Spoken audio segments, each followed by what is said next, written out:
પ્રિય દર્શકો, કહેવાય છે કે માણસ જે વાવે છે તે જ લણે છે, પણ શું ક્યારેય વિચાર્યું છે કે જવાનીમાં કરેલા કર્મોનો હિસાબ વૃદ્ધાવસ્થામાં કઈ રીતે ચૂકવવો પડે છે?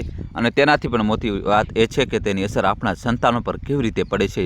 જવાનીના કેટલાક નિર્ણયો આપણને તે સમયે સાચા લાગી શકે છે, પરંતુ તેના દૂરગામી પરિણામો કદાચ આપણી કલ્પનાથી પણ પરે હોય છે. આ વાર્તા એવા કર્મોની છે જેનો બોજ વૃદ્ધ અવસ્થામાં આપણાથી નહીં પણ આપણા સંતાનો પાસેથી ચૂકવાય છે. શું પાપ માત્ર આપણને જ અસર કરે છે કે પછી તેની છાયા આપણી આવનારી પેઢીઓ પર પણ પડે છે? આવો આ કડવા સત્યને જાણીએ અને વિચારીએ કે શું ખરેખર સમયસર આપણે આપણા કર્મો પર ધ્યાન ના આપવું જોઈએ. તો ચાલો એક એવી વાર્તાની શરૂઆત કરીએ જે આપણને વિચાર કરવા મજબૂર કરી દેશે.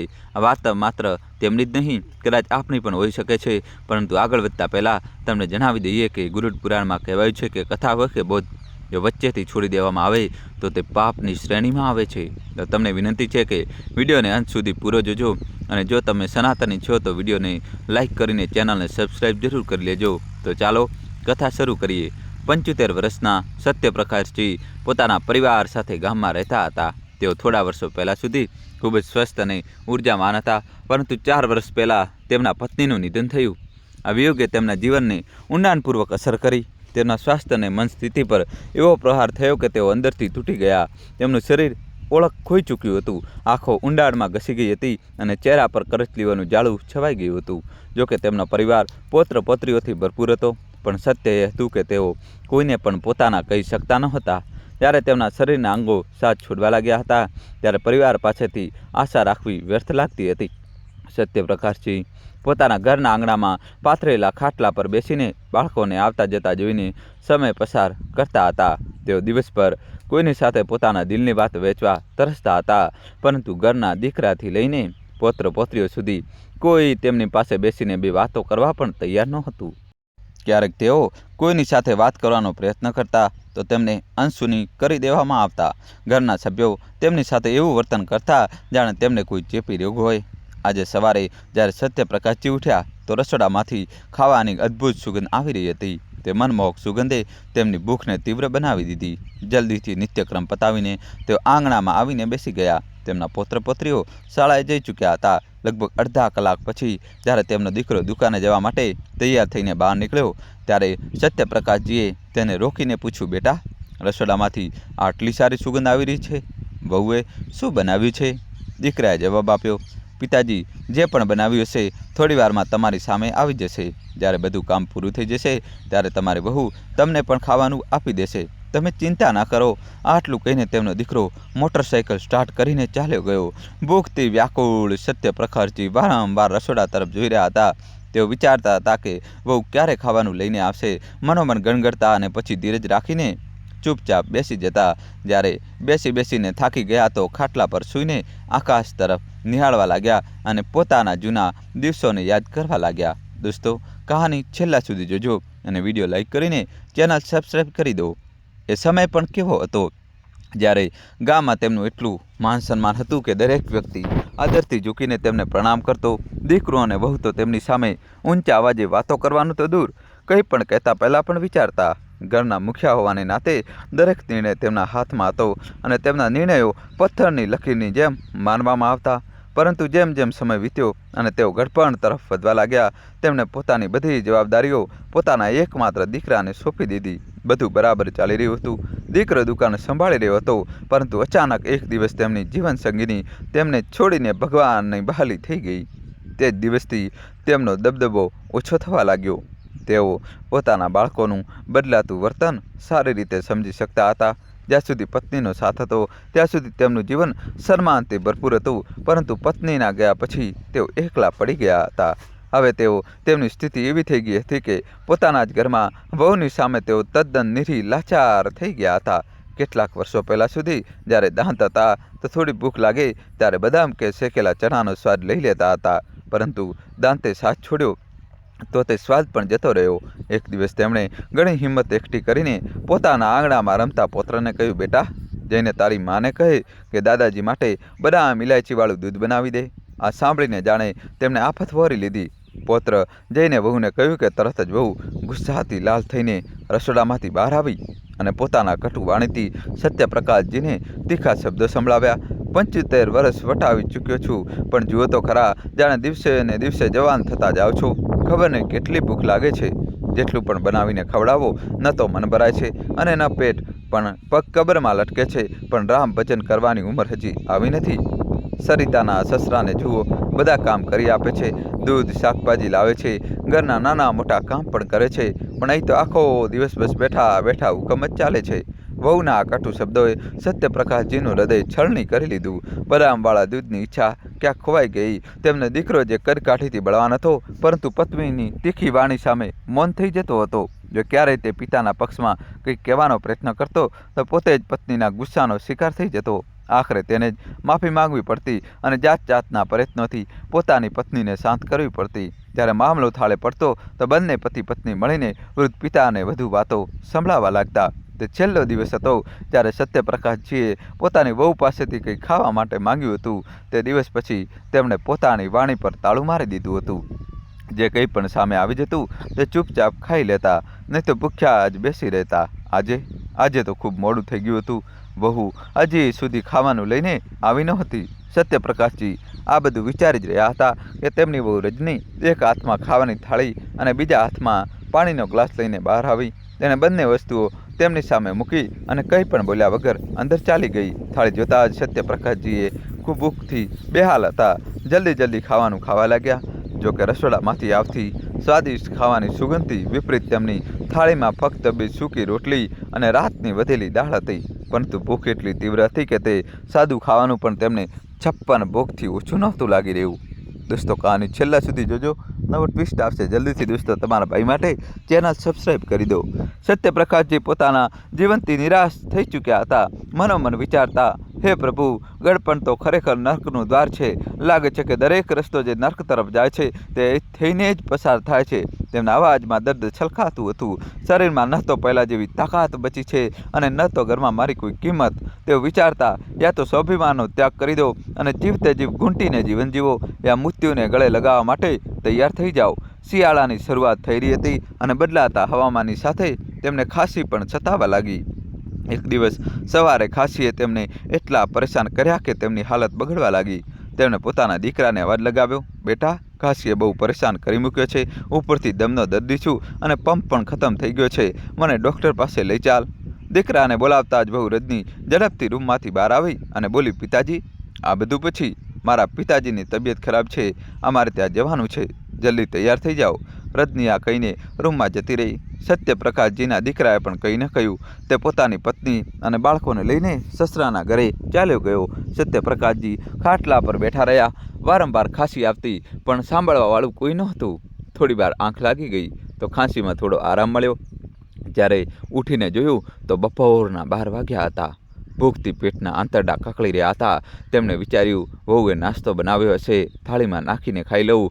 પરંતુ જેવો ઘરની અંદર જવા લાગ્યા, જોયું કે દરવાજા પર તાળું મારેલું હતું.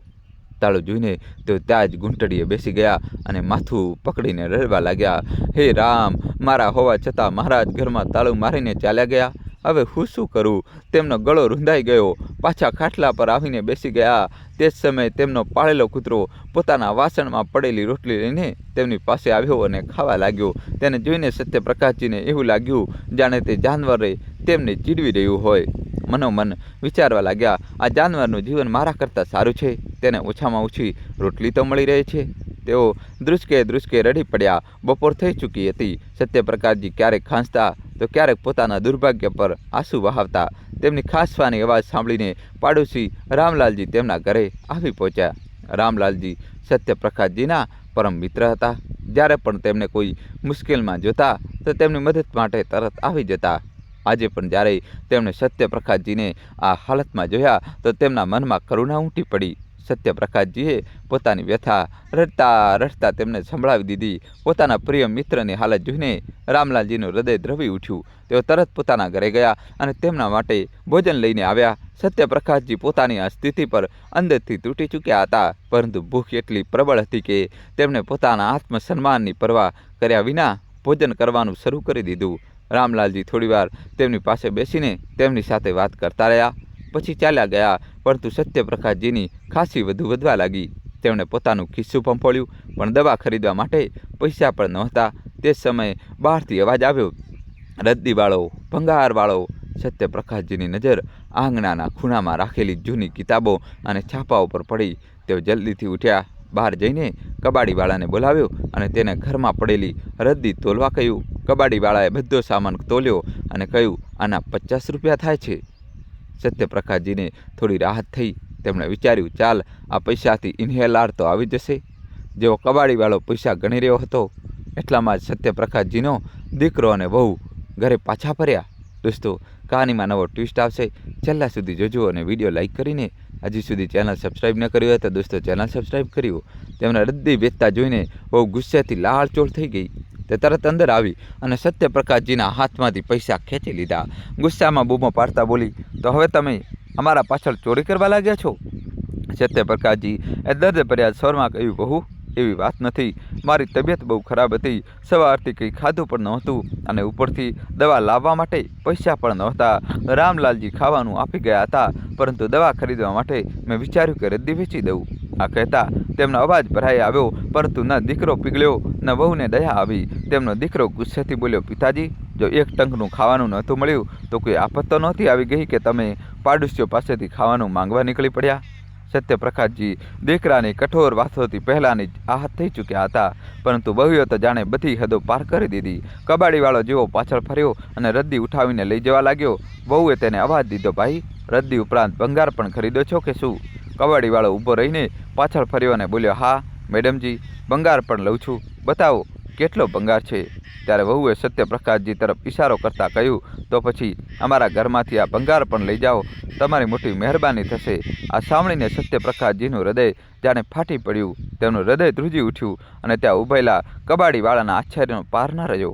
તે આશ્ચર્યચકિત થઈને ક્યારેક સત્યપ્રકાશજીને જોતો, જેમનો કરચલીવાળો ચહેરો ઉદાસીથી ભરેલો હતો, તો ક્યારેક તેમની વહુને, જે ગુસ્સાથી ભરેલી નજરોથી સત્યપ્રકાશજીને ઘૂરી રહી હતી. કબાડીવાળાએ હાથ જોડીને કહ્યું, મેડમ, આ તમે કેવી વાતો કરી રહ્યા છો? આ તમારા પિતાજી છે, કોઈ ભંગાર નથી. હું તો રદ્દી અને ભંગાર ખરીદું છું, ઇન્સાન નહીં. આટલું કહીને તેણે શરમથી ભરેલી નજરોથી સત્યપ્રકાશજી તરફ જોયું અને રદ્દી ઉઠાવીને ચાલ્યો ગયો. સત્યપ્રકાશજી ત્યાં સતબત ઊભા રહ્યા. તેમના કાનોમાં વહુના કહેલા શબ્દો ભંગાર વારંવાર ગુંજી રહ્યા હતા. તેમને હજી પણ વિશ્વાસ નહોતો થઈ રહ્યો કે તેમના પોતાના દીકરા અને વહુ તેમના વિશે આવું વિચારી શકે છે. હવે સુધી તો તેઓ માનતા હતા કે દીકરો વહુ નાદારીમાં તેમની સાથે આવું વર્તન કરે છે, પરંતુ આજે જે થયું તેણે તેમની બધી ધારણાઓ તોડી નાખી. તેમણે તે સમય કંઈ ન કહેવું જ યોગ્ય સમજ્યું, પરંતુ તેમના મનમાં એક મોટું તોફાન મચી રહ્યું હતું. રાત થઈ ચૂકી હતી. ખાવાની થાળી તેમની સામે મૂકેલી હતી, પરંતુ હવે ભૂખ તેમનાથી કોસો દૂર જઈ ચૂકી હતી. તેમનું મન અશાંત હતું અને વારંવાર ભંગાર શબ્દ તેમના દિલ અને દિમાગને હચમચાવી રહ્યો હતો. સત્યપ્રકાશજીએ મનોમન ભગવાનને પ્રાર્થના કરી, હે રામ, આ જીવનનો હવે બીજો શું અર્થ બચ્યો છે? મને શક્તિ આપો યા મને તમારા ચરણોમાં સ્થાન આપો. પોતાના ભોજનની થાળીને ઉઠાવીને તેમના ખાટલા નીચે સરખાવી દીધી.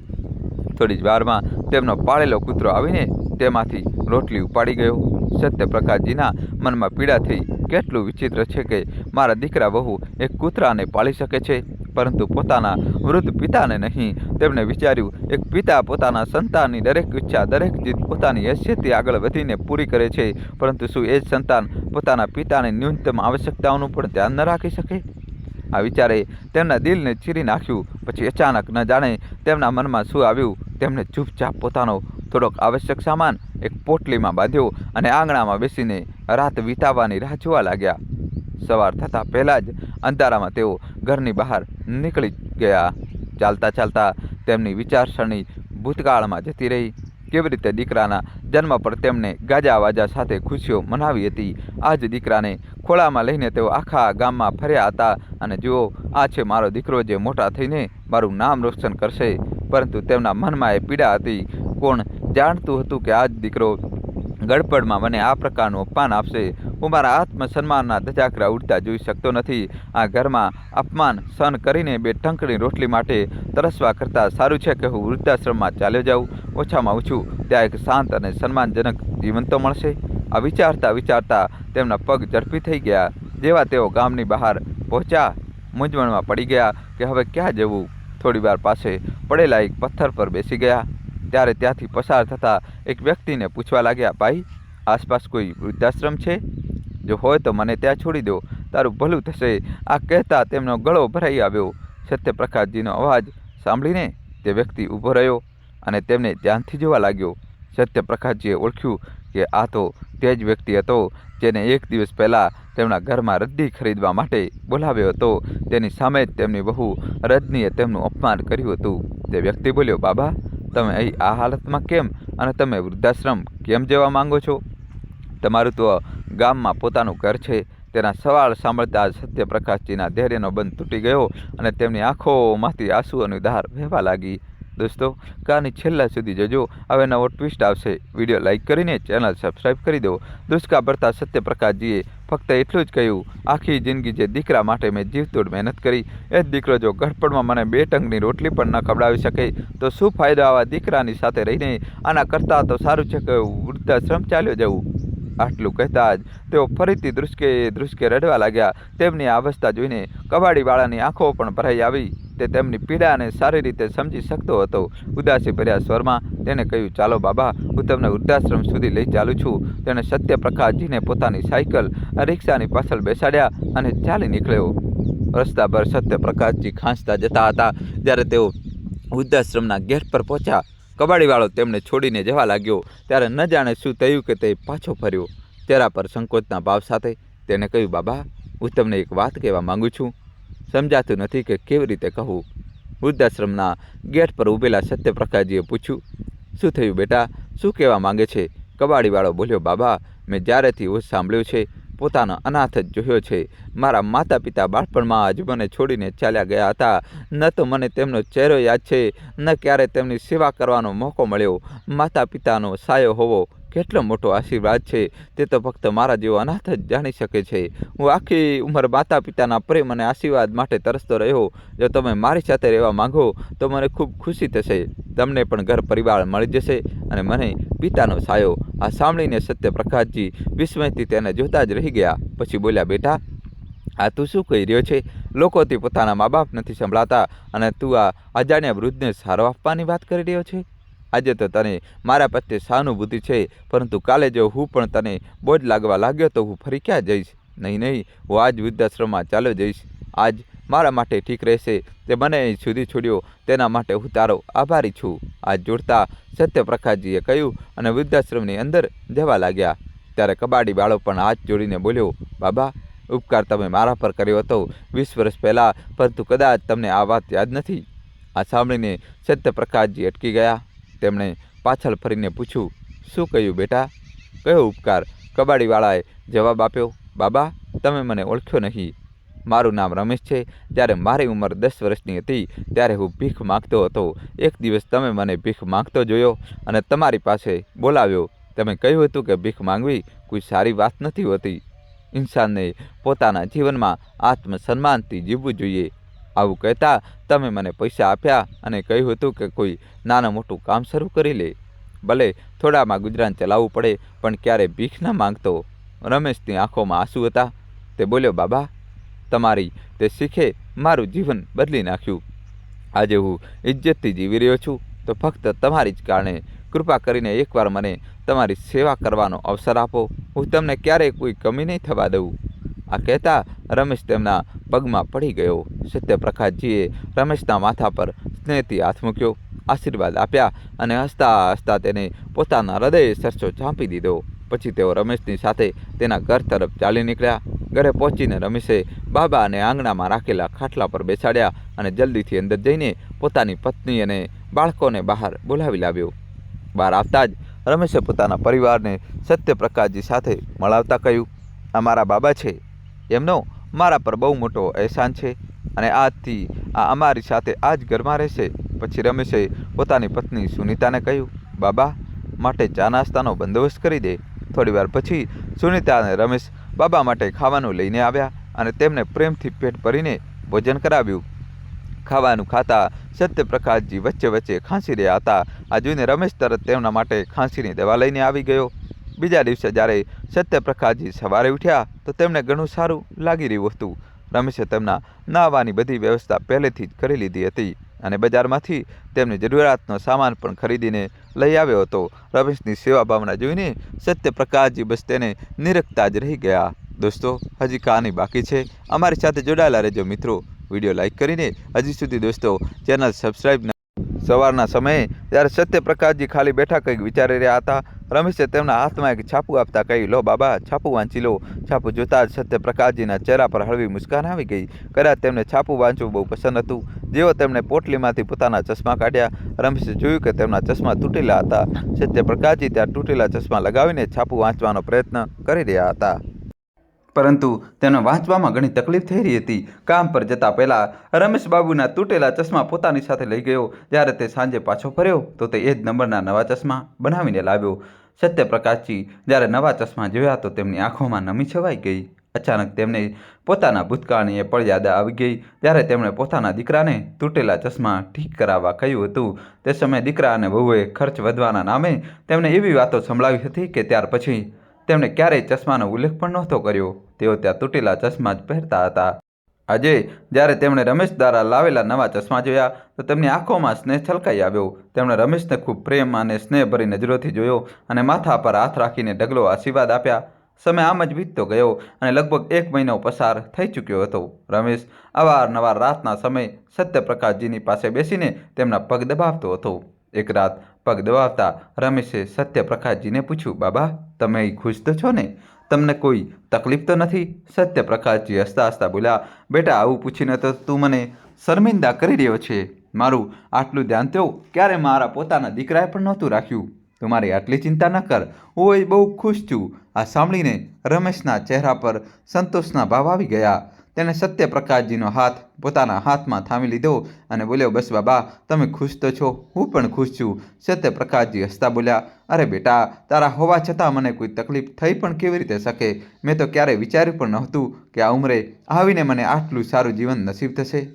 સાચું કહું તો આ બધું મને કોઈ સપના જેવું લાગે છે. તેમણે આગળ કહ્યું, મેં મારા દીકરાના ઉછેરમાં કોઈ કમી નહોતી રાખી, પરંતુ મારા પોતાના દીકરા અને વહુએ મારું એટલું અપમાન કર્યું કે વેચવા સુધી તૈયાર થઈ ગયા.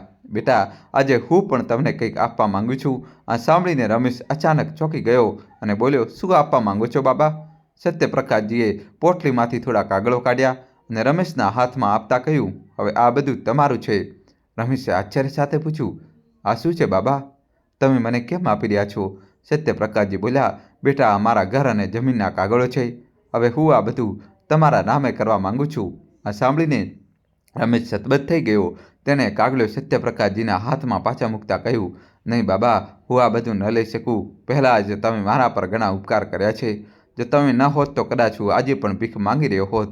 આ સુકૂન ભરેલું જીવન ફક્ત તમારી કૃપાથી મળ્યું છે. સત્યપ્રકાશજીએ કહ્યું, બેટા, મારા દીકરા સાથે રહેતા મેં મારા જીવનની દરેક પળ જેમ ઘસડીને જીવી તે દર્દ હું જ જાણું છું. ઘણીવાર તો મેં મારું જીવન સમાપ્ત કરવાનું પણ વિચાર્યું, પણ હિંમત નહોતી કરી શક્યો. પણ બેટા, તમે તમારી સેવાથી આ વૃદ્ધ શરીરને જાણે નવી જિંદગી આપી દીધી. તમારા પ્રેમ અને દેખભાળે મને ફરીથી જીવન સાથે જોડી દીધો છે. હવે મને મારા જીવન પ્રત્યે લગાવ થઈ ગયો છે. તમે કાલે જ જઈને એક વકીલને બોલાવી લાવજો. હું જલ્દીથી જલ્દી આ કામ પૂરું કરવા માંગુ છું. રમેશે લાખ ના પાડી, પણ સત્યપ્રકાશજી માન્યા નહીં. અંતે તેમની જીદ સામે રમેશે ઝૂકવું પડ્યું અને સત્યપ્રકાશજીએ પોતાનું મકાન અને જમીન રમેશના નામે કરી દીધું. આ પછી સત્યપ્રકાશજીના દીકરા અને વહુને કોર્ટ તરફથી મકાન ખાલી કરવાનું નોટિસ મોકલવામાં આવ્યું. જે દીકરા વહુ પિતાના ગયા પછી એવું વિચારીને ખુશ હતા કે હવે મુસીબતથી છુટકારો મળ્યો. તેમના માટે એક મોટો આંચકો હતો. તેમને લાગતું હતું કે હવે તેમને રોજની સેવા અને ખર્ચામાંથી મુક્તિ મળી ગઈ છે. પણ જેવું જ તેમની પાસે કોર્ટનું નોટિસ પહોંચ્યું, તેમની બધી ખુશીઓ જાણે હવામાં ઉડી ગઈ. નોટિસ જોઈને તેમની આંખો અવિશ્વાસ અને ગભરાટથી ફાટી રહી ગઈ. ગભરાયેલા તેમના દીકરાએ મદદ માટે અહીંથી દોડધામ કરી. ક્યારેક તે સત્યપ્રકાશજીના મિત્ર રામલાલજી પાસે જાય તો ક્યારેક ગામના સરપંચ પાસે. રામલાલજી, જેમણે પોતાના મિત્ર સત્યપ્રકાશજીને પળે પળ મરતા જોયા હતા, જ્યારે તેમને આ આખા મામલાની જાણ થઈ તો તેમણે તે દીકરાને ખખડાવ્યો. તેમણે કહ્યું, જે દીકરો પોતાના પિતાની ઇજ્જત સાથે 2 ટંકનું ભોજન પણ ના આપી શકે, તેના પિતાની સંપત્તિ પર કોઈ અધિકાર ન હોવો જોઈએ. આવું કહીને તેણે સત્યપ્રકાશજીના નિર્ણયને સંપૂર્ણપણે યોગ્ય ઠેરવ્યો. જ્યારે વારંવાર મનાવ્યા પછી પણ રામલાલજી મદદ કરવા તૈયાર ન થયા તો સત્યપ્રકાશજીનો દીકરો ગામના સરપંચ પાસે પહોંચ્યો. સરપંચની મદદથી તે પોતાના પિતાનો પત્તો શોધતા શોધતા તેમની પાસે આવી પહોંચ્યો. તે સમયે સત્યપ્રકાશજી ખાટલા પર બેઠા આરામથી ભોજન કરી રહ્યા હતા અને ઈશ્વરનો ધન્યવાદ કરી રહ્યા હતા. તે સમયે સત્યપ્રકાશજીને અવાજ સાંભળ્યો. સામે જોયો તો તેમનો દીકરો અને વહુ ઘરની અંદર આવી રહ્યા હતા. દોસ્તો, કહાની છેલ્લા સુધી જોજો. હવે કહાનીમાં મિત્રો નવો ટ્વિસ્ટ આવશે. વિડીયો લાઇક કરીને જલ્દીથી દોસ્તો તમારા ભાઈ માટે ચેનલ સબસ્ક્રાઈબ કરી દો. તેમની સાથે ગામના સરપંચ પણ હતા. દીકરો આંખોમાં આંસુ ભરીને બોલ્યો, પિતાજી, તમે ક્યાં ચાલ્યા ગયા હતા? અમારાથી એવી શું ભૂલ થઈ ગઈ કે તમે ઘર છોડીને ચાલ્યા ગયા અને અમને કંઈ કહેવાનો મોકો પણ ના આપ્યો? તમને શું ખબર તમારો આ દીકરો કેટલો પરેશાન થઈ ગયો હતો? સરપંચે સત્યપ્રકાશજી પાસે ખાટલા પર બેસતા કહ્યું, સત્યપ્રકાશ, ઘરમાં નાના મોટા ઝઘડા થઈ જાય છે, પણ એનો અર્થ એ નથી કે ઘર છોડીને ચાલ્યા જઈએ. અને જો જવાનું જ હતું તો કોઈ સગા સંબંધીના ઘરે જાત. અહીંયા રમેશના ઘરમાં આવીને બેસી ગયા. હવે બધા પડોશીઓ અને સગા સંબંધીઓ આપણા વિશે શું વિચારશે? આ એક પળ પણ ન વિચાર્યું તમે? ગુસ્સા અને અજસ્મન્સમાં તેમનો દીકરો પોતાની વાત મૂકતા બોલ્યો. ત્યારે સત્યપ્રકાશજી સરપંચને બોલ્યા, હું તમારી વાત સાથે સહમત છું, પણ જેને મેં જન્મ આપ્યો તે જ મને દુશ્મન માનવા લાગ્યો. આ લોકોએ પોતાના વૃદ્ધ પિતાને બોજ સિવાય ક્યારેય કંઈ સમજ્યા જ નહીં, અને જેને તમે ભંગારવાળો કહી રહ્યા છો તેણે મને અપનાવ્યો છે. તે મારી એટલી સારી સેવા કરી રહ્યો છે કે મને કોઈ વસ્તુની કમી નથી, ન ખાવા પીવાની, ન માન સન્માનની. તેની પત્ની પણ આખો દિવસ ખુશી ખુશી મારા દરેક કામમાં મદદ કરે છે. મેં મારું આખું જીવન ફક્ત મારા દીકરા માટે ધન કમાવ્યું, જેથી વૃદ્ધાવસ્થામાં મારે કોઈને આગળ હાથ ના લંબાવવો પડે. પણ મારા પોતાના દીકરા અને વહુએ મને પોતાના જ ઘરમાં દાણે દાણે માટે તરસાવ્યા. જો ક્યારેય હિંમત કરીને કંઈ ખાવાનું માંગી લેતો તો મારી વહુ મારી પર એવી ભડકતી જાણે મેં કોઈ મોટો ગુનો કરી દીધો હોય. જ્યારે મારી તબિયત ખરાબ હતી ત્યારે પણ મારો દીકરો મને છોડીને પોતાની પત્ની સાથે સાસરે ચાલ્યો ગયો અને આખા ઘરને તાળું લગાવીને ચાલ્યો ગયો. કોઈએ એ ન વિચાર્યું કે મારી પાછળ શું હાલત થશે. જ્યારે પડોશીઓએ આવીને મને ખાવાનું આપ્યું તો મારા દીકરા અને તેની પત્નીએ મને ભિખારીની જેમ જોયો અને તાના માર્યા. આટલું કહેતા સત્યપ્રકાશજીની આંખો ભરાઈ આવી. તેઓ રૂંધાયેલા ગળાથી બોલ્યા, ખાંસીની દવા લેવા માટે પણ મારી પાસે પૈસા નહોતા. વિચાર્યું કે ભંગાર વેચીને થોડા પૈસા આવી જશે.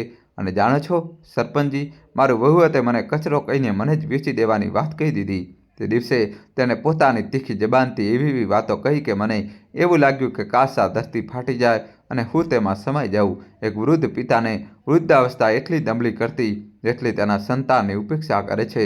તેનું સ્વાભિમાન દરેક પગલે ઘાયલ થાય છે અને તેને અંદરથી તોડી નાખે છે. તે આંસુઓથી નહીં પણ પોતાના હૃદયની ગહેરાઈઓથી રડે છે. તેની જીવવાની ઈચ્છા ત્યારે સમાપ્ત થઈ જાય છે જ્યારે તેની પોતાની સંતાન તેને એક બોજ સમજવા લાગે છે. આટલી વાતો સાંભળીને સરપંચજીએ સત્યપ્રકાશજીના દીકરા અને વહુને ગંભીર નજરથી જોયા અને બોલ્યા, કેમ બેટા, જે વાતો તમારા પિતાજીએ જણાવી છે શું તે સાચી છે? સરપંચજીના સવાલ પર દીકરા અને વહુની નજરો શરમથી ઝૂકી ગઈ. પછી સરપંચજી ભારે અવાજે બોલ્યા, હું તો એવું વિચારીને તમારી સાથે આવ્યો હતો કે કદાચ બાળકોથી ભૂલ થઈ જાય છે. જો તમે માફી માંગી લેશો તો તમારા પિતાજી તમારી સાથે ચાલવા માટે માની જશે. પણ બેટા, આ ભૂલ નહીં પણ ગુનો છે, એવો ગુનો જેની કોઈ માફી નથી. આ સાંભળીને મામલો પોતાના હાથમાંથી નીકળતો જોઈ દીકરો અને વહુ સત્યપ્રકાશજીના પગમાં પડી ગયા અને ગીડગીડાતા બોલ્યા, પિતાજી, અમારી સાથે આટલા કઠોર ન બનો, અમને માફ કરી દો. આગળથી અમે તમારું પૂરું ધ્યાન રાખીશું, કોઈ વસ્તુની કમી નહીં થવા દઈએ. બસ તમે અમારી સાથે ઘરે ચાલો. સત્યપ્રકાશજી ગંભીર થઈને બોલ્યા, કયો દીકરો અને કેવી વહુ? હવે તમે મારા દીકરા નથી. જો તમે મારા દીકરા હોત તો આ ઉંમરે મારે મારું ઘર છોડીને બહાર નીકળવાની જરૂર ન પડતી. હું કોઈ બીજાના ઘરમાં ન પડ્યો હોત અને ન તો કોઈ બીજાથી મારી સેવા કરાવતો હોત. દીકરાએ રડતા કહ્યું, પિતાજી, અમને અમારી ભૂલનો અહેસાસ થઈ ગયો છે, પણ તમે તો અમારી જમીન અને ઘર પણ છીનવી લીધું. હવે અમે ક્યાં જઈશું? સત્યપ્રકાશજી બોલ્યા, ભલે તમે લાખ આંસુ વહાવો, પણ હવે હું તમારી સાથે નહીં જવાનો. શુક્ર મનાવો કે મને મારા પોત્ર પોત્રીઓનો ખ્યાલ હતો એટલે મેં મારી દુકાન તમારા નામે કરી દીધી. નહીંતર તમારા જેવા દીકરાને તો એક ફૂટી કોડી પણ ન મળવી જોઈતી હતી. મારો તો પોતાનો ખૂન પરાયો થઈ ગયો અને પરાયાએ મને અપનાવ્યો. રમેશે મને એટલો સહારો આપ્યો અને એટલા સેવા કરી કે જેની મેં ક્યારેય કલ્પના પણ નહોતી કરી. હવે તમારી સાથે પાછા જવાનો સવાલ જ નથી ઊભી થતો. ત્યારે તેમની બહુ ગુસ્સામાં બોલી, પિતાજી, જેને તમે તમારા માનીને અહીં બેઠા છો તે તમારાથી નહીં પણ તમારી જમીન જાયદાદથી પ્રેમ કરે છે. તેમણે આ બધું ફક્ત તમારી સંપત્તિ હડપવા માટે કર્યું છે. એક દિવસ તમારે પસ્તાવું પડશે. તે સમયે રમેશ જે દૂર ઊભો આ બધું સાંભળી રહ્યો હતો આગળ આવ્યો અને બોલ્યો, બાબા, મને તમારી જમીન જાયદાદથી કોઈ મતલબ નથી. આવી સંપત્તિ મારા કોઈ કામની નથી. હું ભલે ભંગારનું કામ કરું છું, પણ મારી પાસે કોઈ વસ્તુની કમી નથી. કમી હતી તો ફક્ત વડીલોના આશીર્વાદની. તમારા આવવાથી તે કમી પણ પૂરી થઈ ગઈ છે. આટલું કહેતા રમેશની આંખો ભરાઈ આવી. આ સાંભળીને સરપંચજી ઊભા થઈ ગયા અને બોલ્યા, સત્યપ્રકાશ, તમે જે નિર્ણય લીધો છે તે બિલકુલ સાચો છે. જો દીકરાઓ હોવા છતાં મા બાપને આ દિવસ જોવો પડે તો પછી આવા દીકરાઓનું હોવું વ્યર્થ છે. મને ખાતરી છે કે તમે અહીં રમેશ સાથે ખૂબ આનંદથી રહેશો. સરપંચજી ત્યાંથી ચાલ્યા ગયા અને દીકરો વહુ પણ મોં લટકાવીને પાછા ફર્યા. સત્યપ્રકાશજીએ કાનૂની પ્રક્રિયા દ્વારા પોતાનું મકાન અને જમીન પાછા પોતાના કબજામાં લઈ લીધા. દીકરા અને વહુને મકાન ખાલી કરવું પડ્યું અને હવે તેઓ ભાડાના ઘરમાં રહેતા હતા. તેમનો દુકાનનો ધંધો પણ સંપૂર્ણપણે ઠપ થઈ ચૂક્યો હતો. આ બધું ઈશ્વરનો ન્યાય હતો. જેને પોતાના પિતાની કદર ન કરી તેને સુખ ક્યાંથી મળે? તેઓ બંને દરેક પળ પોતાના કર્યા પર પસ્તાતા હતા. ત્યાં જ સત્યપ્રકાશજી રમેશ સાથે હસી ખુશી જીવન વિતાવી રહ્યા હતા. રમેશે પોતાના વચન મુજબ તેમની પૂરી સેવા કરી. મિત્રો, આ વાર્તામાંથી આપણને શીખ મળે છે કે પોતાના માતા પિતાનું સન્માન કરવું એ આપણી ફરજ છે. દર્શક બંધુ, કથા હજી અહીં સમાપ્ત થતી નથી. હજી આપણે એ પણ જાણીશું કે મા બાપે યુવાનીમાં કરેલા પાપ વૃદ્ધાવસ્થામાં સંતાનને કેવી રીતે મળે છે. દર્શક બંધુ, આ એક કથા જ નહીં પણ જીવન જીવવાનો ઉદ્દેશ છે. કથાના માધ્યમથી તમે બધા રહસ્યોથી માહિતગાર થશો, તો વિડીયોને અંત સુધી જરૂર જોજો. 16મી સદીની આસપાસ એક હરિયાળું ગામ હતું જેનું નામ મટકીપુરમપુર હતું. આ ગામમાં સેંકડો ખેડૂતો રહેતા હતા જેમનું મુખ્ય કાર્ય ખેતી કરવાનું હતું. મટકીપુરમપુરમાં એક મહેનતુ અને ઈમાનદાર ખેડૂત ભોલેન્દ્ર પોતાની 20 એકર જમીન પર ખેતી કરતા હતા. તેમની ઉપજથી જ તેમનો પરિવાર ચાલતો હતો. તેમના પરિવારમાં તેમની પત્ની મનરખન દેવી અને તેમનો એકમાત્ર દીકરો ડમરૂલાલ હતા. મનરખન દેવી માત્ર ખેતરમાં ભોલેન્દ્ર સાથે મહેનત નહોતી કરતી, પણ ઘરનું બધું કામ પણ સંભાળતી હતી. તે ભોલેન્દ્રની કરોડરજ્જુ સમાન હતી. બીજી તરફ તેમનો દીકરો ડમરૂ પોતાના માતા પિતાના લાડ પ્યારમાં મનમોજીને આળસુ થઈ ગયો હતો. તે પોતાનો સમય અહીંથી ફરવામાં બરબાદ કરતો હતો, જેનાથી તેના માતા પિતા ખૂબ ચિંતિત રહેતા હતા. એક દિવસ ભોલેન્દ્ર પોતાના ખેતરમાં કામ કરી રહ્યા હતા ત્યારે ગામનો એક વ્યક્તિ દુબરી તેમની પાસે આવ્યો. ભોલેન્દ્રએ પૂછ્યું, અને ભાઈ દુબરી, શું હાલચાલ છે? ખૂબ ગભરાયેલા લાગો છો અને કોઈ મોટી વાત થઈ કે શું? દુબરીએ પરેશાન થઈને જવાબ આપ્યો, અરે ભાઈ, વાત જ એવી છે કે સાંભળશો તો તમે પણ ગભરાઈ જશો. ભોલેન્દ્રએ ઉત્સુકતાથી કહ્યું, એવી શું વાત છે ભાઈ? જલ્દી જણાવો, મારા મનમાં પણ સવાલો ઘણા ઉઠી રહ્યા છે. દુબરી બોલ્યો, ભાઈ, આપણા ગામના સુમેરનો દીકરો લટકન જે શહેરમાં નોકરી કરતો હતો, 3 વર્ષ પછી પોતાના ઘરે પાછો ફરી રહ્યો હતો. શહેરથી ગામનો પ્રવાસ પૂરો કરવામાં 2 દિવસ લાગે છે. રસ્તામાં તે અજાણતા ઠગના ઘરે રોકાઈ ગયો. ઠગોએ તેને ઊંઘની દવા પીવડાવી દીધી અને તેનો બધો સામાન લૂંટીને તેને જંગલમાં છોડી દીધો. બિચારો જેમ તેમ કરીને પોતાના ઘરે પાછો ફર્યો. હવે તેના દરવાજે આખા ગામની ભીડ ભેગી છે. ભોલેન્દ્રએ હેરાનીથી કહ્યું, આ તો બહુ ખરાબ થયું. ભગવાન ન કરે એવું અમારી સાથે ક્યારે થાય. દુબરી બોલ્યો, ભાઈ, જ્યારે પણ શહેર જજો તો સાવધાન રહેજો. આપણા ગામના મોટાભાગના ખેડૂતો પાક વેચવા શહેર જાય છે. ભોલેન્દ્રએ સહમતીમાં માથું હલાવતા કહ્યું, તમે સાચું કહો છો. જ્યારે હું શહેર જાઉં તો રાતે કોઈ સરાઈમાં ધર્મશાળામાં રોકાઉં છું. થોડો ખર્ચો જરૂર થાય છે, પણ ત્યાં સુરક્ષા રહે છે. દુબરીએ કહ્યું, ભાઈ ભોલેન્દ્ર, હવે હું જાઉં છું. મારે આ સમાચાર આખા ગામમાં ફેલાવવાના છે, જેથી કોઈ બીજા ઠગોનું જાળમાં ન ફસાય. દોસ્તો, કહાની છેલ્લા સુધી જોજો અને વિડીયો લાઇક કરીને તમારા ભાઈ માટે દોસ્તો ચેનલ સબસ્ક્રાઈબ કરી દેજો. ભોલેન્દ્રએ કહ્યું, હા ભાઈ, જલ્દી જાઓ અને બધાને સચેત કરો. આ ખૂબ જરૂરી છે. દુબરી ત્યાંથી ચાલુ ગયો. સાંજે ભોલેન્દ્ર પોતાના ઘરે પાછા ફર્યા. દરવાજે તેમનો દીકરો ડમરૂ બેઠો હતો. ભોલેન્દ્રએ વિચાર્યું કે કેમ ન તેને પ્રેમથી સમજાવવામાં આવે. કદાચ મારા સમજાવવાથી તેની આદતો સુધરી જાય. ભોલેન્દ્ર બોલ્યા, બેટા ડમરૂ, આજે સવારથી ક્યાં હતો તું? સવારે જ ઘરની બહાર નીકળી ગયો હતો. અમારા ખેતરે જવા પહેલાં એવું કયું કામ હતું કે સવારમાં જ જવું પડ્યું? ડમરૂએ કહ્યું, પિતાજી, મારા મિત્રનો પગ તૂટી ગયો હતો અને મારે તેને જોવા જવું પડ્યું. ભોલેન્દ્રએ પૂછ્યું, તેનો પગ કેવી રીતે તૂટી ગયો? એવું શું કરી રહ્યો હતો તે? ડમરીએ કહ્યું, પિતાજી, મારો મિત્ર થોડો શરારતી છે. તે ઉમાકાંતના ઘરની પાછળ બોરના ઝાડ પર ચડીને બોર તોડી રહ્યો હતો. ત્યારે જ તેનો પગ લપસી ગયો અને તેનો પગ તૂટી ગયો. ભોલેન્દ્ર બોલ્યા, તેની સાથે બિલકુલ યોગ્ય થયું. જે જેવું કરે છે તેવું જ પામે છે. પણ બેટા, હવે તારે પોતાની જવાબદારીઓ સમજવી જોઈએ. આ રીતે વ્યર્થમાં ફરવાથી કંઈ હાંસલ નહીં થાય. ભવિષ્યમાં તારે કષ્ટોનો સામનો કરવો પડશે. ડમરુએ હસીને કહ્યું, પિતાજી, તમે કેટલા ભોળા છો. તમારી પાસે એટલી સંપત્તિ છે તો મારે કષ્ટ કેમ સહન કરવું પડશે? 1 એકર જમીન વેચી દઈશ અને આખું જીવન આરામથી ખાઈશ. ભોલેન્દ્રએ ગંભીર થઈને કહ્યું, મૂર્ખ, આ કેવી વાતો કરી રહ્યો છે? પૂર્વજોની બનાવેલી સંપત્તિ વેચવી એ પાપ છે. જો વેચવી જ હોય તો પહેલાં પોતાની મહેનતથી જમીન ખરીદ, પછી તેને વેચવાની વાત કરજે. સાંભળી લે, જો કાલથી તું અમારી સાથે ખેતરમાં કામ નહીં કરે તો તારું ભોજન અને પાણી બંધ કરી દેવામાં આવશે. જ્યાં ફરે છે ત્યાં જઈને ખાવાનું પણ ખાઈ લેજે. હું પણ જોવા માંગુ છું કે કોણ એવો છે જે તને ફોકટમાં ખવડાવશે.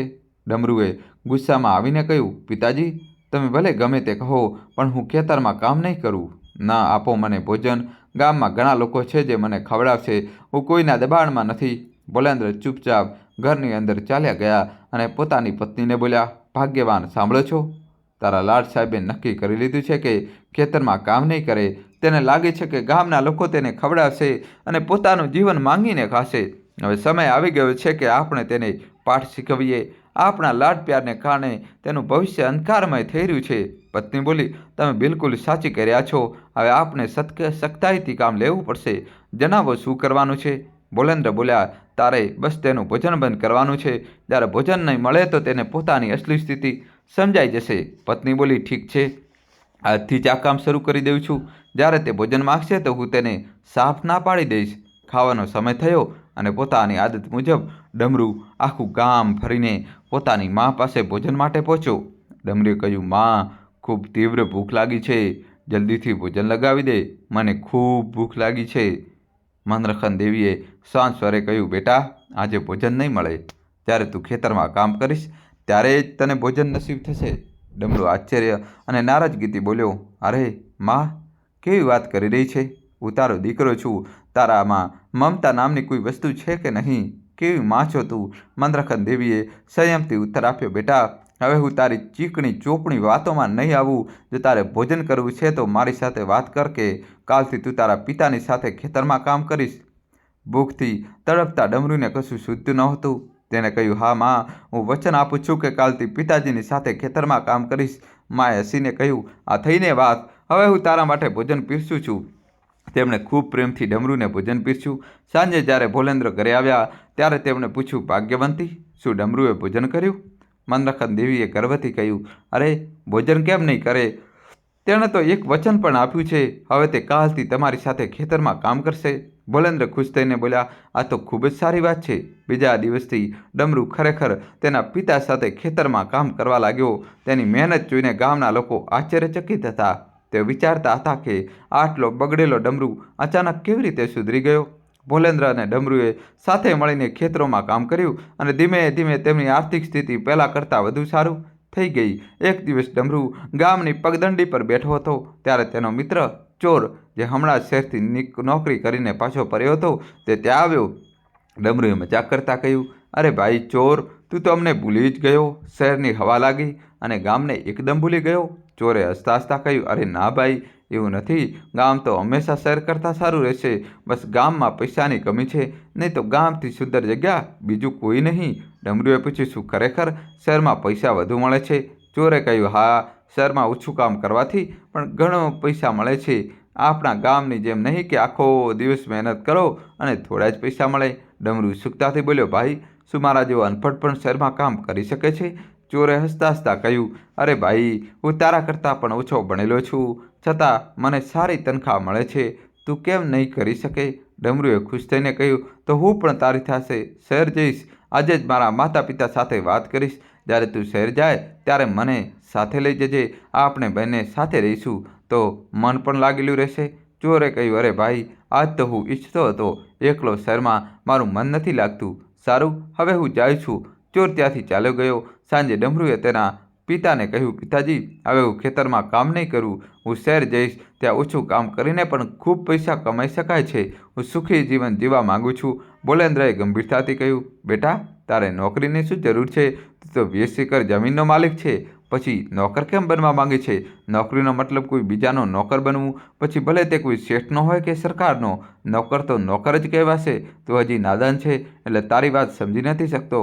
તારું પોતાનું કામ ભલે ગમે તેવું હોય, સૌથી સારું છે, કારણ કે તેમાં કોઈની ગુલામી નથી. જ્યારે ઈચ્છા હોય ત્યારે કામ કરો, જ્યારે ન ઈચ્છો ત્યારે આરામ કરો. પણ નોકરીમાં એવું નથી થતું. ત્યાં તારી ઈચ્છા હોય કે ન હોય, કામ કરવું જ પડે છે.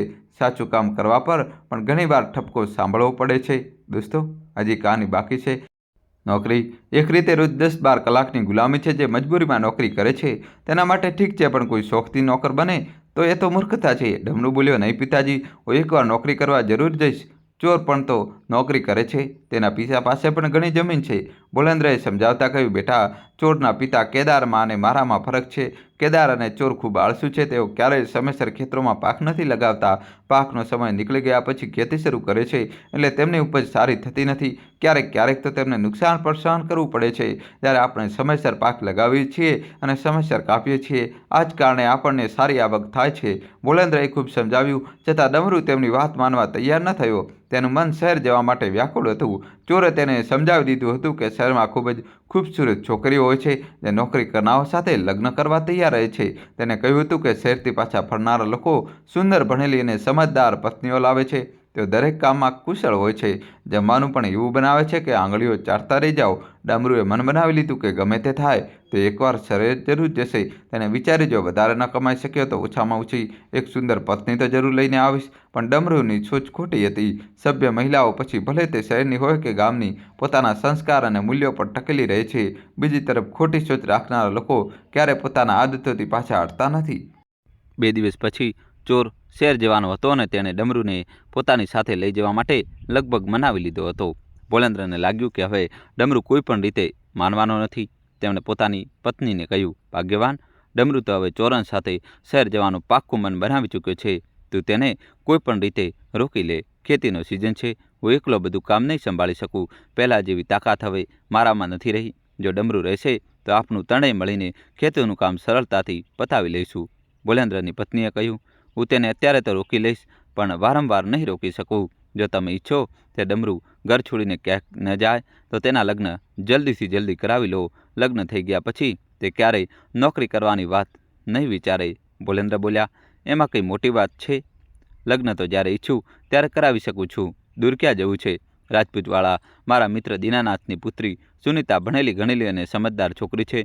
દીનાનાથે ઘણીવાર મને કહ્યું છે કે તે ગરીબ માણસ છે અને પોતાની દીકરીના સાધારણ પરિવારમાં લગ્ન કરાવવા માંગે છે. તે કોઈ દહેજ આપી શકતા નથી. મને લાગે છે કે સુનીતા માટે ડમરૂ જ યોગ્ય રહેશે, પણ પહેલાં ડમરૂને શહેર જવાથી રોકવો પડશે. દોસ્તો, કહાની છેલ્લા સુધી જોજો અને ચેનલ સબસ્ક્રાઈબ કરી દો. બીજા દિવસે ડમરૂએ પોતાની માને કહ્યું, માં, મારા માટે થોડા પૈસા અને રસ્તા માટે ખાવાનું તૈયાર કરી દે. મારે શહેર જવું છે. માએ તેના માટે પૈસાનો પ્રબંધ કરી દીધો અને ખાવાનું પણ બનાવી દીધું.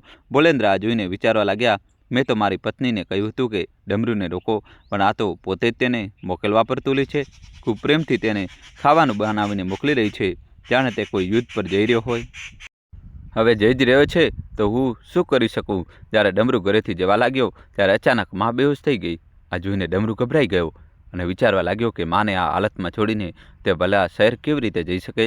તેને તરત જ નિર્ણય લીધો કે તે શહેર નહીં જાય, પણ રાજપુર જઈને વેદજીને લઈને આવશે. બોલેન્દ્ર પોતાની પત્નીની આ ચાલાકી પર ખૂબ ખુશ થયા. જતાં જતાં તેમણે ડમરૂને કહ્યું, બેટા, જ્યારે રાજપૂત જઈ જ રહ્યો છે તો મારા મિત્ર દીનાનાથને પણ મળતો આવજે. તેમણે કહી દેજે કે તારા પિતાજીને યાદ કર્યા છે, ત્યાર પછી વેદજીને લઈને આવજે. બીજી તરફ ચોરને એકલા જ શહેર જવું પડ્યું. ડમરૂ જ્યારે રાજપુર પહોંચ્યો તો સૌથી પહેલાં દીનાનાથના ઘરે ગયો. ત્યાં દીનાનાથ ઘરે નહોતા. તેમની દીકરી સુનીતા ઘરે હતી. ડમરૂએ પૂછ્યું, શું દીનાનાથજી ઘરે છે? સુનીતાએ જવાબ આપ્યો, નહીં, તેઓ ખેતરમાં કામ કરવા ગયા છે. પણ તમે કોણ છો અને તેમનું શું કામ છે? ડમરૂ બોલ્યો, હું ધરમપુર ગામથી આવ્યો છું. મારા પિતાજીએ તેમને સંદેશ મોકલ્યો છે. જ્યારે તેઓ પાછા ફરે તો કહી દેજો કે બોલેન્દ્રએ તેમને યાદ કર્યા છે. સુનીતાએ મનમાં વિચાર્યું કે કદાચ તેના પિતાએ બોલેન્દ્ર પાસેથી ઉધાર લીધું હશે. તે ચીડાઈને બોલી, હું તમારી નોકરાણી નથી કે તમારો સંદેશ મારા પિતા સુધી પહોંચાડું. જો તમારે તેમની સાથે વાત કરવી હોય તો પોતે જોઈને કરી લો. ડમરૂએ ગુસ્સામાં કહ્યું, તમે ખૂબ જ બદતમીજ છોકરી છો. હું આટલે દૂરથી મારા પિતાનો સંદેશ લઈને આવ્યો છું અને તમે આટલું પણ નથી કરી શકતી. સુનીતા ગુસ્સામાં બોલી, શું કહું? મને બદતમીજ કહી? તમે પોતે બદતમીજ છો, ઘરમાં કોઈ નથી છતાં મારી સાથે વાત કરી રહ્યા છો. દોસ્તો, કહાની છેલ્લા સુધી જોજો, નવો ટ્વિસ્ટ આવશે. જલ્દી અહીંથી ભાગો. ત્યારે દીનાનાથ પાછા ફર્યા. તેમણે ડમરૂને ઓળખી લીધો અને સુનીતાને બોલ્યા, તું કોને ભગાડી રહી છે? આ તો મારા મિત્ર બોલેન્દ્રનો દીકરો છે. મેં તારા લગ્ન માટે બોલેન્દ્ર સાથે વાત કરી હતી. કદાચ તેમણે મને બોલાવવા માટે તેને મોકલ્યો છે. ડમરૂએ દીનાનાથને સંદેશ આપ્યો અને વેદજી પાસે ચાલ્યો ગયો. દીનાનાથની પત્ની પણ ત્યાં આવી ગઈ. તેમણે ડમરૂને જોયો અને પોતાના પતિને કહ્યું, ખૂબ સુંદર છોકરો છે. સુનીતા માટે આ ખૂબ સારો રહેશે. બોલેન્દ્ર ભલા માણસ છે. તમે તેમની સાથે વાત કરો. જો આપણી દીકરી તેમની વહુ બને તો ખૂબ સુખી રહેશે. દીકરીને સુખી રાખવા માટે એક પિતાએ દરેક સંભવ પ્રયાસ કરવો જોઈએ.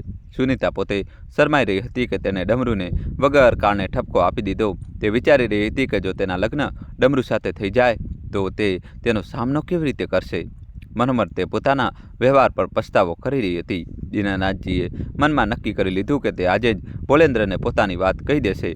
તે વિચારી રહ્યા હતા ત્યારે આપણી પાસે પોતાના ઘરનો છોકરો છે તો બહાર શોધવાની શું જરૂર છે? હું મારી દીકરીને બોલેન્દ્રની વહુ બનાવી દઈશ. ત્યારે બંને મિત્રો મળ્યા તો બોલેન્દ્ર બોલ્યા, મિત્ર, ખોટું ન માનજો, પણ હું ઈચ્છું છું કે તું તારી દીકરીના લગ્ન ડમરૂ સાથે કરી દે. દીનાનાથ હસીને બોલ્યા, અરે, હું પણ આજ કહેવા માટે આવ્યો હતો. તમે તો મારી વાત છીનવી લીધી. જ્યારે આપણા ઘરમાં જ સંબંધ છે તો બહાર જોવાની શું જરૂર? આ રીતે ડમરૂ અને સુનીતાના લગ્ન સંપન્ન થઈ ગયા. સુનીતા વધારે ભણેલી તો નહોતી, પણ ખૂબ ચતુર અને સમજદાર હતી. તેને ઘરને ખૂબ સારી રીતે સંભાળી લીધું. ડમરૂને હવે શહેર જવાની જરૂર જ નહોતી. ચોર જે ડમરૂને શહેર લઈ જવાની કોશિશ કરતો હતો હવે પોતે અસફળતાનું ઉદાહરણ બની ગયો હતો. ડમરૂ જે કારણથી શહેર જવા ઈચ્છતો હતો તે સુખ તેને ઘરે બેઠા જ મળી ગયું. થોડા જ વર્ષોમાં ડમરૂ 2 બાળકોના પિતા બની ગયો. ત્યાં જ ચોર અત્યાર સુધી શહેરમાંથી પોતાના માટે ન તો એક સુંદર પત્ની લાવી શક્યો અને ન તો કોઈ સાધારણ લગ્ન કરી શક્યો. તે દર 1-2 મહિનામાં ગામ આવતો અને મોટા મોટા ખોટા દાવા કરતો. ક્યારેક તો તેની વાતો એટલી જૂઠી હતી કે મૂર્ખમાં મૂર્ખ વ્યક્તિ પણ સમજી જતો કે તે જૂઠું બોલી રહ્યો છે. ધીમે ધીમે ચોરના પિતાને પણ અહેસાસ થવા લાગ્યો કે તેમનો દીકરો તેમને છેતરી રહ્યો છે. તે હંમેશા ત્યારે શહેર જતો હતો જ્યારે ખેતીનું કામ વધારે હોય અને ત્યારે પાછો ફરતો ત્યારે ખેતીનું કામ પૂરું થઈ ચૂક્યું હોય. એક દિવસ ચોરના પિતાએ તેને સમજાવ્યો, બેટા, તું શહેરથી મેમ લાવવાનું સપનું છોડી દે. હવે મારી વાત માનીને પાસેના કોઈ ગામમાં લગ્ન કરી લે. તારી ઉંમર નીકળી રહી છે. 2-4 વર્ષ પછી તો કોઈ પૂછશે પણ નહીં. પણ ચોર પર પિતાની વાતોનો કોઈ અસર ન થયો. તે હજી પણ માનતો હતો કે તે શહેરથી પોતાના માટે એક સુંદર પત્ની લઈને આવશે. ગામમાં એક નિવૃત્ત ફોજી પણ રહેતા હતા જે અવારનવાર ગામના યુવાનોને સમજાવતા હતા, શહેરની ચમકદમક પર ધ્યાન ના આપો, પોતાના લક્ષ્ય પર ધ્યાન આપો. તેમણે ચોરને પણ ઘણીવાર સમજાવ્યું, બેટા, શહેરથી છોકરી લાવવાનું સપનું છોડી દે અને તારા પિતાની વાત માનીને આસપાસના ગામમાં લગ્ન કરી લે. ચોર ગામવાળાઓને મોટા આત્મવિશ્વાસથી કહ્યું, આ વખતે હું શહેરથી પત્ની લઈને આવીશ અથવા તો પાછો જ નહીં આવું. 6 મહિના વીતી ગયા પણ ચોરે ન તો કોઈ પત્ર મોકલ્યો અને ન તો તે પોતે પાછો આવ્યો. કેદાર, ચોરના પિતા, આ દિવસોમાં ખૂબ પરેશાન રહેતા હતા. તેમની પત્ની જે હવે ઉંમરના અંતિમ પડાવ પર હતી અવારનવાર વિચારતી, કાશ વહુનું મોં જોઈ શકતી તો આ દુનિયામાંથી શાંતિથી વિદાય લેતી. તેમને એ પણ આશા હતી કે એક દિવસ પૌત્રનો ચહેરો જોઈ શકાશે, પણ હવે શરીર એટલું કમજોર થઈ ગયું હતું કે આ પણ શક્ય લાગવા લાગ્યું હતું. બીજી તરફ ચોર હજી પણ પોતાની જીદ પર અડેલો હતો. જો તે માની ગયો હોત તો આજે ડમરૂની જે તેમ પણ ગૃહસ્થી વસાવી ચૂક્યો હોત. તેનીમાં દરરોજ તેની ચિંતામાં ડૂબેલી રહેતી અને મનમાં અજીબ અજીબ વાતો વિચારતી. આ દરમિયાન ચોર શહેરમાં પત્ની વિના મન મનાવતો 6 મહિનાની કમાણી લઈને ગામ પાછો ફરી રહ્યો હતો. રસ્તામાં તે એક ગામમાં પહોંચ્યો પણ તેને મોડું થઈ ચૂક્યું હતું. તે થાકેલો અને નિરાધાર મહેસૂસ કરી રહ્યો હતો. તેની પાસે ઘણું ધન હતું પણ રોકાવા માટે કોઈ જગ્યા નહોતી. દોસ્તો, કહાની છેલ્લા સુધી જોજો અને વિડીયો લાઈક કરી ચેનલ સબસ્ક્રાઈબ કરી દો. ગામમાં તેને એક ઠગ મળ્યો જે પોતાની પત્ની સાથે ત્યાં રહેતો હતો.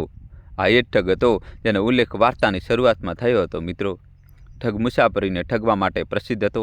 ચોરે તેની મદદ માંગી, ભાઈ સાહેબ, મને રોકાવા માટે કોઈ જગ્યા બતાવી શકો છો? ઠગે ખૂબ ભલા માણસનો દેખાવ કરતાં કહ્યું, હા ભાઈ સાહેબ, હું તો સમાજ સેવામાં લાગેલો રહું છું. અહીંથી 10 કોસ દૂર એક સરાય છે પણ ત્યાં જવું ખતરાથી ખાલી નથી. રસ્તામાં જંગલ આવે છે, ત્યાં ખતરનાક જાનવરો રહે છે. જો તમે ઈચ્છો તો મારા ઘરે ચાલી શકો છો. ચોરે કૃતજ્ઞતા વ્યક્ત કરી અને ઠગ સાથે તેના ઘરે ચાલ્યો ગયો. ઠગે પોતાની પત્નીને કહ્યું, આ નવો મુલ્લો મળી ગયો છે, તેને ફસાવ અને તેનું બધું ધ્યાન તારી તરફ ખેંચ, પછી તેની સાથે ભાગી જા. થોડા દિવસો પછી હું તને લેવા આવીશ, બધું ધન લઈને ચંપત થઈ જજે.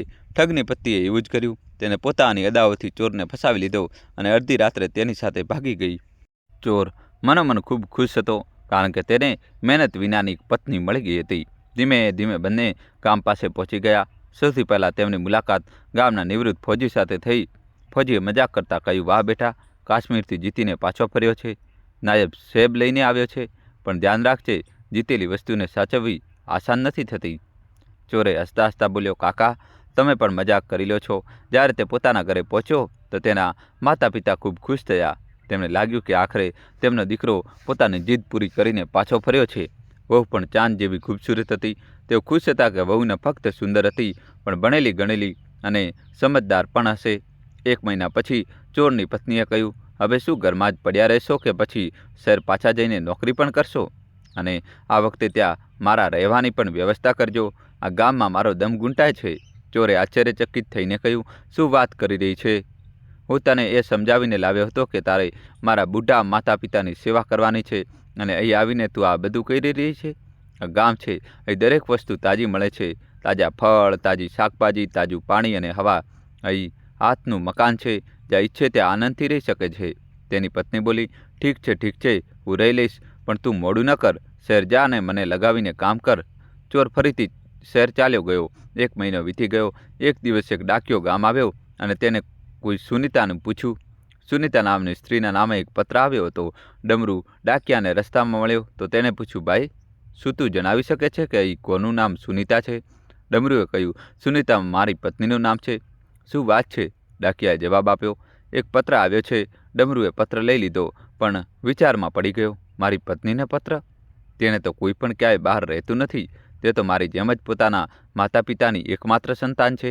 પછી વિચાર્યું, હોઈ શકે કે આ કોઈ સહેલીનો પત્ર હોય, પણ તરત જ યાદ આવ્યું કે લગ્ન આટલા વર્ષોમાં સુનીતાએ ક્યારેય કોઈ સહેલીનો ઉલ્લેખ નથી કર્યો અને ન તો કોઈ પત્ર આવ્યો.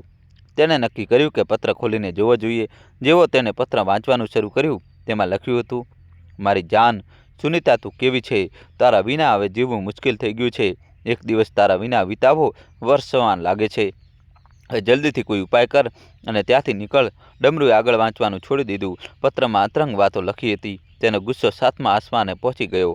તેને વિચાર્યું, આટલી મોટી ધોખેબાજ છે મારી પત્ની, મને આટલા વર્ષોથી છેતરી રહી છે અને હું મૂર્ખ કંઈ સમજી જ ન શક્યો.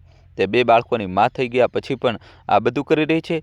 હવે આ પત્ર તેને નહીં આપું, તેને છુપાવીને રાખીશ અને ખબર લગાવીશ કે તેનો પ્રેમી કોણ છે. ડમરૂ ખૂબ ચિંતિત અને ગુસ્સામાં રહેવા લાગ્યો. સુનીતાને તેની બદલાયેલી હાલત જોઈને ચિંતા થઈ. તે વિચારવા લાગી, હંમેશા શાંત રહેવા વાળો ડમરૂ અચાનક આટલો ઉખડીલો કેમ થઈ ગયો છે? મારી દરેક વાતનો જવાબ ઉલટો કેમ આપી રહ્યો છે? દોસ્તો, કહાની છેલ્લા સુધી જોજો અને વિડીયો લાઇક કરી દો. નવો ટ્વિસ્ટ આવશે. સુનીતાએ ડમરૂની દરેક ગતિવિધિ પર ધ્યાન આપવાનું શરૂ કરી દીધું. 1 સપ્તાહ પછી ફરીથી ડાકિયો આવ્યો. ડમરૂ આ વખતે જાણે પહેલાંથી જ રાહ જોઈ રહ્યો હતો. તેણે પત્ર લીધો અને પોતાના જેબમાં છુપાવી લીધો. પણ સુનીતા છુપાઈને જોઈ રહી હતી. ત્યારે કોઈ સ્ત્રીને પોતાના પતિ પર શક હોય તો તે દરેક વાત પર નજર રાખવા લાગે છે. સુનીતાએ જોઈ લીધું કે ડાકિયો ડમરૂને કોઈ પત્ર આપી ગયો છે.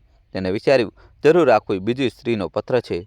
મારા પતિ બાળ બચ્ચેદાર થઈ ગયા પછી પણ કોઈ બીજી સાથે ઇશ્ક ફરમાવી રહ્યા છે. મારે કોઈ પણ ભોગે એ જાણવું છે કે તે કુલક્ષણી કોણ છે, જે મારી હરિયાળી વાડીને નષ્ટ કરવાની કોશિશ કરી રહી છે.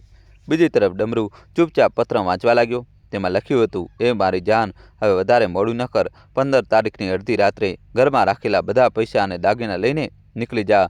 હું ગામની બહાર કાચી સડકની પુલિયા પાસે તારી રાહ જોઈશ. આ વાંચીને ડમરૂના હોશ ઉડી ગયા. તેને વિચાર્યું, આ સ્ત્રી એકલી નથી જઈ રહી, મારા ઘરને લૂંટીને જશે, પણ હું આવું થવા નહીં દઉં. તેને રોકીશ અને તેનો અંત કરી દઈશ. આજે જ બજારમાંથી ધારદાર હથિયાર લાવીને તેનું કામ તમામ કરીશ. ડમરૂએ પત્રને પોતાની જૂની કિતાબમાં છુપાવ્યો અને બજાર ચાલ્યો ગયો. સુનીતાએ જોયું કે ડમરૂએ પત્ર છુપાવ્યો છે. જેવો તે ઘરની બહાર ગયો, સુનીતાએ કિતાબમાંથી તે પત્ર કાઢ્યો અને વાંચવા લાગી. પત્રમાં પોતાનું નામ જોઈને તેના શ્વાસ થંભી ગયા. તે વિચારવા લાગી, મારા નામથી કોણ પત્ર લખી લીધો? શું આ મારા માટે છે કે કોઈ બીજી સુનીતા માટે? તરત જ તેના મનમાં વિચાર આવ્યો, ગામમાં મારા નામની ઘણી સુનિતા હોઈ શકે કે આ કોઈ બીજા માટે હોય જેને હું નથી જાણતી, પણ ડમરૂ તો મને જ બેવફા સમજી બેઠો છે. હું પોતે પણ તેના પર શક કરી રહી હતી. આ શકની બીમારી સંબંધોને બરબાદ કરી દે છે. તેને વિચાર્યું, જરૂર આ પત્ર વાંચીને ડમરૂના દિલ અને દિમાગમાં આગ લાગી ગઈ હશે. મારે તેને રોકવો પડશે અને તેમની ગેરસમજ દૂર કરવી પડશે. એ સાબિત કરવું પડશે કે હું તે પત્રવાળી સુનિતા નથી. થોડા સમય પછી ડમરૂ ઘરે પાછો ફર્યો. તેને રૂમમાં જઈને કંઈક છુપાવ્યું અને બહાર આવી ગયો. સુનિતાને વાત શરૂ કરી. હજી સાંભળો છો? આજે એક ખૂબ ભયાનક ઘટના બની ગઈ છે. ડમરૂ જે સુનિતાની કોઈ વાત સાંભળવા માગતો ન હતો, તે ઘટનાની ગંભીરતા સાંભળીને અટકી ગયો અને પૂછ્યું, શું થયું? કઈ ઘટના? સુનિતાએ પૂછ્યું.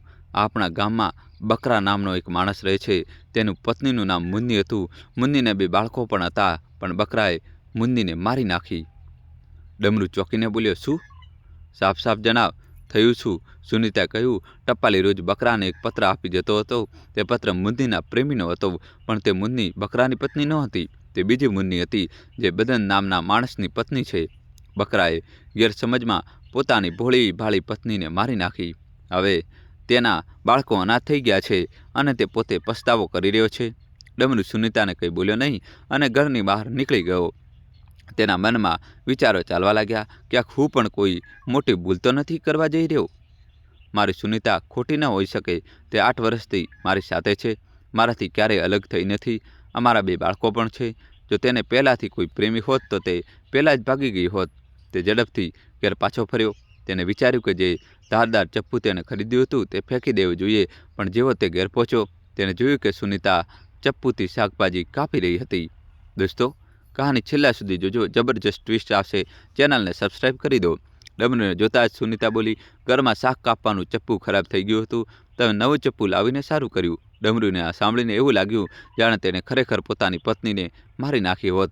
તેની આંખોમાંથી આંસુ વહેવા લાગ્યા. સુનિતાએ ગભરાઈને પૂછ્યું, અરે, આ તમને શું થઈ ગયું? તમે કેમ રડો છો? ડમરૂએ ભરાયેલા અવાજે કહ્યું, સુનિતા, તે જે વાર્તા સંભળાવી તેણે મારી આંખો ખોલી દીધી.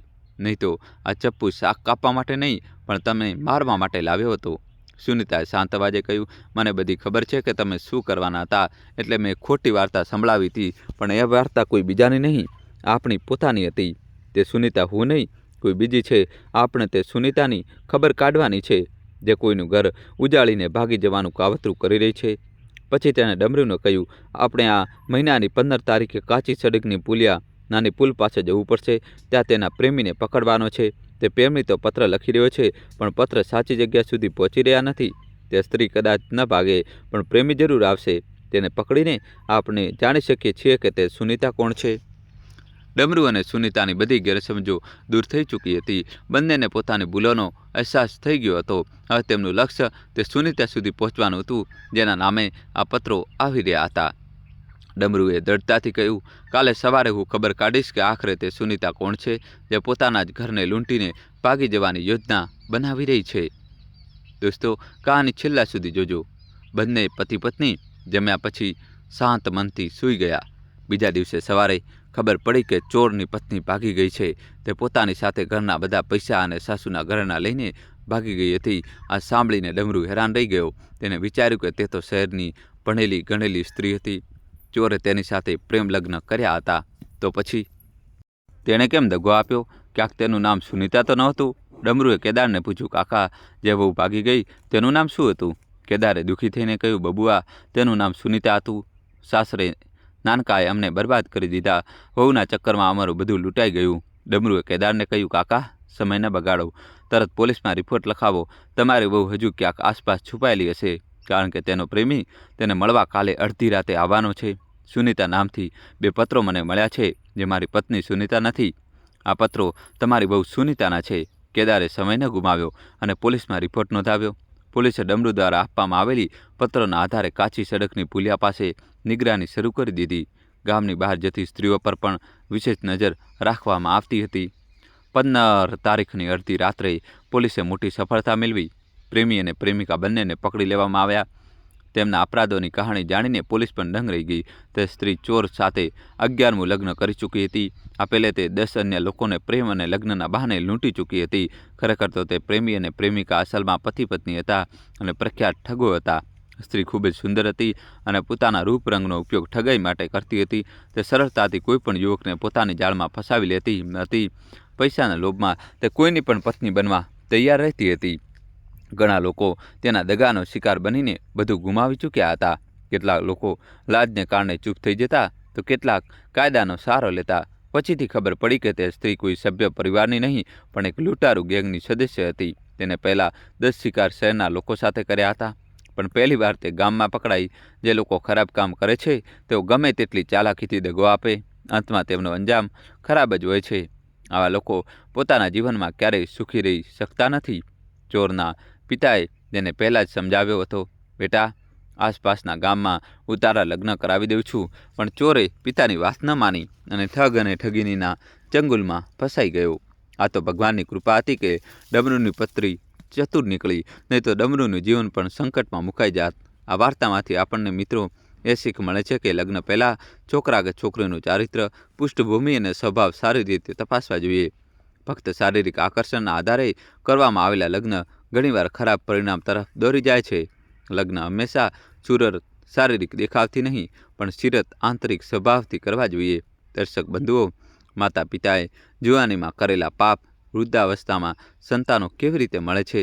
જિંદગીના ચક્રમાં જે બીજ વાવવામાં આવે છે તેનું ફળ અવશ્ય મળે છે. આ પ્રકૃતિનો નિયમ છે. માતા પિતા પોતાના જુવાનીમાં જેવા કર્મ કરે છે તેના પ્રભાવ સીધા તેમના બાળકો પર પડે છે. ઘણીવાર આ પ્રભાવ એટલા ઊંડા હોય છે કે તેમના સંતાનોને તેમના કર્મોનું પરિણામ ભોગવવું જ પડે છે. જુવાનીનો સમય ઉર્જા, ઉત્સાહ અને જોશનો સમય હોય છે, પણ આ જ સમયે માણસના સૌથી મોટા નિર્ણયો, કર્મોનો આધાર પણ હોય છે.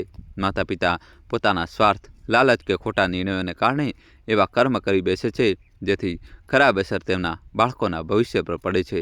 સામાજિક અપમાન: જો માતા પિતા પોતાના સ્વાર્થને કારણે જૂઠ, દગો કે અન્યાયનો સહારો લે છે તો તેમના બાળકોને સમાજમાં અપમાન કે તિરસ્કાર સહન કરવો પડી શકે છે. બાળકને વારંવાર મહેણા મળે છે, તમે તે માણસના દીકરા છો જેને બધાને ડખો આપ્યો હતો. ખરાબ પ્રતિષ્ઠા: જો માતા પિતા પોતાની જવાનીના દિવસોમાં ખોટી સંગતમાં પડીને પોતાની પ્રતિષ્ઠા ગુમાવી દે છે તો તેની અસર તેમના બાળકોના સામાજિક જીવન પર પડે છે. બાળકનું આત્મવિશ્વાસ તૂટવા લાગે છે. આર્થિક બોજ: મિત્રો, ઘણીવાર માતા પિતા પોતાની વૃદ્ધાવસ્થાની ચિંતા કર્યા વિના ધન સંપત્તિને ફિજૂલ ખર્ચીમાં બરબાદ કરી દે છે. જ્યારે વૃદ્ધાવસ્થા તેમને સહારાની જરૂર હોય છે ત્યારે તેમના સંતાનોને આ બોજ ઉઠાવવો પડે છે. બીજી તરફ, જો માતા પિતા પોતાના જીવનને ઈમાનદારી, મહેનત અને બીજાની સેવામાં લગાવે છે તો તેમના બાળકો સમાજમાં સન્માનિત થાય છે. આ સમજવું ખૂબ જ જરૂરી છે કે બાળકો પર માતા પિતાની કર્મોની અસર માત્ર સામાજિક અને આર્થિક જ નહીં પણ માનસિક અને ભાવાત્મક પણ હોય છે. યાદ રાખો, જેવું વાવશો તેવું લણશો. માતા પિતાએ પોતાના જીવનને એવું બનાવવું જોઈએ જે તેમની સંતાનો માટે પ્રેરણા અને આશીર્વાદ બને, ન કે બોજ. જ્યારે તેઓ પોતાના બાળકો માટે એક આદર્શ બને તો તેમના સંતાનો પણ તેમને પોતાના જીવનનો આધાર માનીને ગર્વથી તેમનું નામ લેશે. દોસ્તો, તો કહાની કેવી લાગી કોમેન્ટમાં જણાવજો. અને કોમેન્ટમાં મિત્રો, તમે કયા ગામ, કયા શહેરથી આ સ્ટોરી જોઈ રહ્યા છો, તમારા ગામનું નામ, શહેરનું નામ તો કોમેન્ટમાં મને જણાવવું જ પડશે. દોસ્તો, જલ્દીથી લખી દો અથવા જય શ્રી કૃષ્ણ લખી દો. વિડીયો લાઇક કરી ચેનલ સબસ્ક્રાઈબ કરી દો. ખૂબ ખૂબ ધન્યવાદ.